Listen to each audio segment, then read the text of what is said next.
How you liking the NBA so far? It's all good, man. Getting used to it, you know? Oh, okay, that's good to hear. Because, I thought the game might be too fast for you. Come on, man. You talking that stuff already?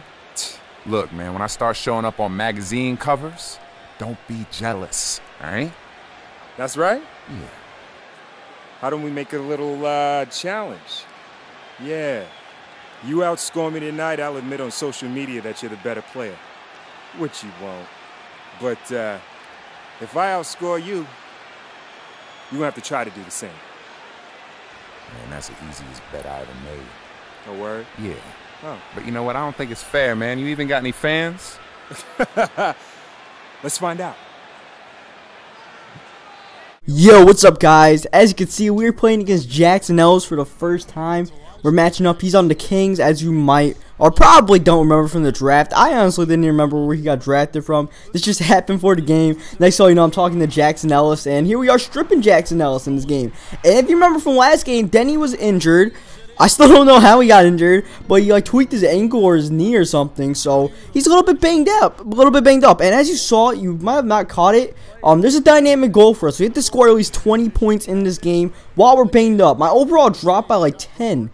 So I went from I think a 80 to a 70 because this injury here. So and while I'm playing the game, I can feel a little bit of a limp, and Corey Brewer's not helping me out by not catching that easy pass there. Come on, dude, pay attention as Denny takes it all the way to the rim there. But yeah, I can feel a little bit of a limp. I can't go 110%. I mean, there's always 100% you can go, but you want to go the extra 10%. I always thought there's an extra 10% to go, but I couldn't get in this game because, there was that little bit of a limp. So, and it just happened to happen right before I played against my rival for our first career matchup. And as you could tell from the beginning, there's a little bit of a deal here. Whoever has the better game whoever has the worst game has to go on Twitter and say that the other player is better. And there's no way in hell I'm telling Jackson Ellis he's better because he's not. So, even though I'm banged up, 70% Denny is still better than 100% Jackson Ellis, alright? And so far, so good for Denny. And this game I knew since I was banged up, I wasn't going to focus as Jackson Ellis gets the block there. I wasn't going to focus too much on the dynamic goal. I was going to focus on winning the game because focusing on those dynamic goals will make you lose the game more than it'll make you win it. So, I knew I had to get my teammates in a lot with the assist, but, I did come out kind of aggressive just because it was Jackson Ellis.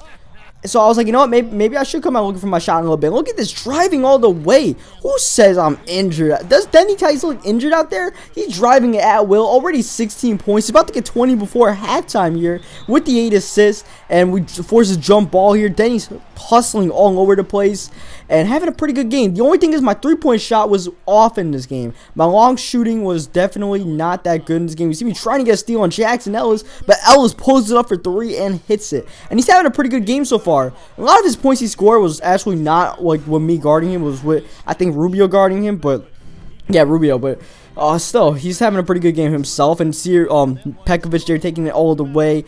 And I'm going to try to get these micro games up a little bit more often than I have done the past 2 weeks. I've probably put up 2 or 3 in the past 2 weeks. And I was going to put one up this weekend, but thank you 2K for having bad servers, I think we all know about what happened over the weekend with 2K and their servers. Denny strips Jackson Ellis again, being a steal maestro out here. We got pick and roll maestro. How about a pickpocketing maestro? Denny Tice taking it from Jackson Ellis for the 2nd or 3rd time there. And look at Denny still being a pest on defense, man. Oh, look at Denny. He's focused right now. There's no grit on his face. It is all 100% determination to beat this rival Jackson Ellis as the 2nd time Chase Buninger reverses it. And look at Corey Brewer to start the 3rd quarter dunking it. And Denny just getting his teammates involved more and more, especially after that. The 1st quarter, I was looking for my shot a lot more than I thought I would. But this is what I wanted to do for the most part in this game. Settle down and find my teammates. And once again, picking Jackson Ellis' pocket. This dude, he has no pick and roll defense, and he has no ball security. So I'm pickpocketing him with ease, and I'm running pick and rolls here, and he just gets stuck. And that leaves easy lanes for me because someone switches to me, but no one switches onto the roller, or even just somebody that's open there. So I'm just finding the open guys there and hitting buckets. But yeah, everybody knows about the 2K server thing, so I couldn't get a game in. You see me get some revenge. I was so into blocking. When he got that one chase down blocking, I was like, alright, kudos to you, but I'm going to get you back, alright? I don't care if I'm hobbling around this court. I'm going to get you back, and that's what I did. Look at Denny styling on the court out there, just pulling up, because why? The hell not. And there's the 20 points. I'm not sure we need 20 or more than 20. I definitely could have got more than 20 there, but that's just, you know, what happens when you're not too aggressive. Sometimes when you're like Denny and you're not ultra aggressive, that's what happens. I had a layup there and I tried to pass it off to Peck and I ended up getting, I believe that was my first turnover of the game. Playing a really good game turnover wise. Like I said, the one thing that was biting me was the 3-point percentage you saw earlier there. It was 14%. I only knocked down that one earlier, so not looking good. But Rubio was knocking down his 3, so that's cool. But the point I've been trying to bang home for the past few minutes is that I tried to play a game over the weekend, but I couldn't.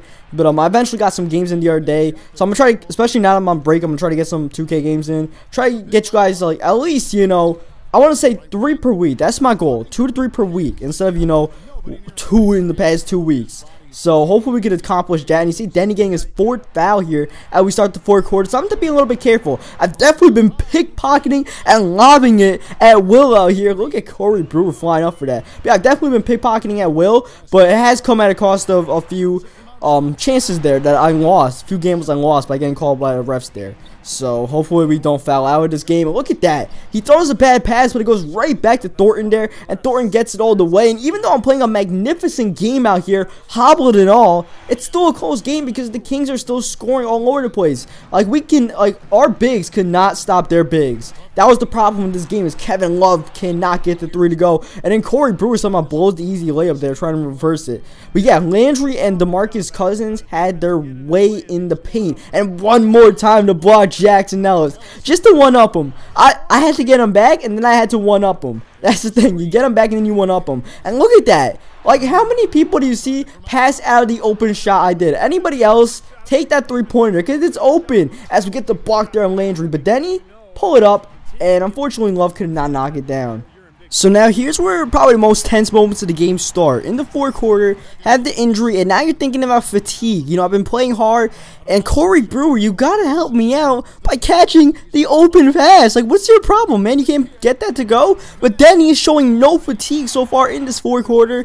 Even though he's playing hurt, he's playing very, very well. And in fact, this might be his best career game. You see him get yet another steal. Trying to work on a triple-double. Won't be his first, but it definitely won't be his last as he's trying to get there. But unfortunately, Chris John, I might have been Peck. Peck got blocked there, and Jackson Ellis finds Salmons in the corner, and Salmons knocks down that 3-pointer to make it a 3-point game. Look at Denny's numbers, nearing 30 assists in the game, but Kevin Love is not helping out on that number. He had a good start early on, but I tried to feed him in the 4th quarter, and he just started missing and missing and missing. So, you know, I need Kevin Love to show up in this 4th quarter with my condition. But in the meantime, I'll continue to knock down these big shots here. Try to run some pick and roll. Like I said, Jackson Ellis was weak, but I might do a little isolation. Dancing on him, hold that form, Denny, and knock that shot down. 30 points on the game. And now Ellis once again driving, kicking. Salmons hits the shot. And now all of a sudden the Kings have the lead here with a little over 3 minutes to go. But Kevin Love to give it right back. But he can't get that shot to go. We need Kevin Love to step up. And I'm going to continue feeding him. I'm not giving up. And Kevin Love shows why I had my trust in him. He knocks down a huge 3-pointer. Now we have a 2-point lead. Jackson Ellis with the bad pass. But DeMarcus Cousins picks it up and ties the game back up. One more time. Isolated on Jackson Ellis. And I try to kick it out to Love. And look at the save by Carl Landry to Ellis. And Ellis driving up the court and gets blocked by Corey Brewer. But Landry recovers and puts it back to give the Kings the lead with under 2 to go. And Denny Tice for 3 for the lead right back. And they're playing back and forth here in Minnesota. Tice versus Ellis. Tice gives his team back the lead. And now here we go. After the Kings miss Denny Tice, shot clock winding down over Cousins. Bang! Denny Tice over the big man. Hand down, man down. And Denny starting to get his form on the 3-point shot. And even though Thornton misses, there's Cousins cleaning up the boards. And Boogie's been playing huge in this game and makes it back a 2-point game. But Denny driving to the rim. Kick out to Love. Boogie cannot make the shot. And there's Peck on the offensive rebound. Peck playing big in this game. Back to a 2-possession game. Cousins trying to force the shot, but cannot get it to go. And even though there's a loose ball, eventually Denny gets the ball and steps up and makes both of his free throws. And now Jackson Ellis trying to play the drive and kick game, but Salmons is too far out for that one. And now this game is pretty much out of reach. Kane's trying to do anything they can, but Denny makes both his free throws. Jackson Ellis breaks the shot, and This is a big game for Tice, and a big game for not only for Denny for himself, but a big game for, you know, his teammates and his fans out there, all the NBA fans and everybody, because this just shows that, you know, even though Denny had an injury, he stayed in, he played tough, and look at this, insult to injury, take this, Ellis, bang! Denny hits the clutch shot there. What a dagger. And we come out with the win. So, you know, hope you guys leave a like on the video if you enjoyed it. If you enjoyed Denny's gritty effort in this game. 30-30 game. Pretty much the first time in NBA history that's ever happened. Along with the triple-double with steals and all that. So, coming up, I got a conversation with Jackson Ellis in the press conference. So, yeah, leave a like if you enjoyed it. Subscribe for more, and I will catch you guys next time. Tell you. Now the whole world knows where the real talent lies. I don't know what happened out there. I thought I had your number in that one for sure. Lucky game, I guess. Lucky? Come on, man. You know we got a whole lot more games out here to prove who's got the bigger ego. Yeah, you're right. Shit, guess I'm gonna have to come out even stronger next time, huh? You're gonna be an afterthought after the next time the game's Ain't over. happening, Jack. Hey, and you know what? Don't forget to tell the media about my skills tonight, you know, since I won that bet and all. Yeah. Woo. I was hoping you forgot about that. Your streak of 20-point games has now reached double digits. Is there something you can point to recently that's allowed you to elevate your game? Yeah, I've been going out there and hitting my shots. I think I've done a good job of picking the right spots, you know, not forcing anything and really trying to take advantage of any openings the defense is willing to give. So it's been a combination of consistency and playing smart basketball. And I'm going to do whatever I can to try to keep that up.